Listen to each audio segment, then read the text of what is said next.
ये कहानी एक छोटे से गांव के लड़के की है जिसका नाम अर्जुन था। अर्जुन एक सामान्य किसान परिवार से था। उसके पास न तो कोई बड़ा सपना था, न ही किसी विशेष संसाधन का सहारा, लेकिन उसके मन में हमेशा एक इच्छा थी, कुछ ऐसा कर गुजरने की जो उसके परिवार और गांव के लोगों को गर्व महसूस कराए। अर्जुन का प्रिय समय खेतों में काम करने का था। हर दिन सुबह सूर्योदय से पहले वह खेतों में अपने पिता के साथ काम करने चला जाता। वह कड़ी मेहनत करता, लेकिन उसे कभी यह नहीं लगता कि यही उसका भविष्य है। वह सोचता, क्या मैं हमेशा इसी तरह खेतों में काम करूंगा? क्या मेरी जिंदगी का यही मकसद है?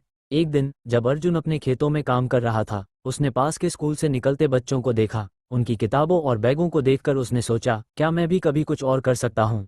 उसने अपनी माँ से इस बारे में बात की। माँ ने उसे हमेशा साहस दिया और कहा, अगर तुझे कुछ करना है तो पहले एक कदम बढ़ा, दुनिया तेरे साथ कदम से कदम मिलाएगी। अर्जुन ने उस दिन ठान लिया कि उसे अपनी स्थिति बदलनी होगी। उसने धीरे धीरे अपने गांव के स्कूल में पढ़ाई शुरू की। शुरुआत में उसे बहुत कठिनाई हुई, क्योंकि उसकी उम्र ज़्यादा हो चुकी थी और पढ़ाई में भी काफ़ी पिछड़ चुका था। लेकिन उसने हार नहीं मानी। दिन में खेतों में काम करता और रात में किताबों में सिर घुसाए रखता। उसे अपनी सीमाओं को पार करना था, और यह आसान नहीं था। महीने बीत गए और अर्जुन ने धीरे धीरे अपनी पढ़ाई में सुधार करना शुरू किया। उसने अपने गांव के बच्चों से ज़्यादा मेहनत की, क्योंकि उसे यह एहसास था कि वह जो कुछ भी करना चाहता है, उसके लिए उसे बहुत कुछ सीखना होगा। एक दिन उसे अपने क्षेत्र के सबसे बड़े कॉलेज में प्रवेश का अवसर मिला। अब अर्जुन के पास पढ़ाई के लिए काफ़ी समय था, लेकिन यह भी सच था कि उसे अब अपने परिवार की मदद करने का समय नहीं मिलता था।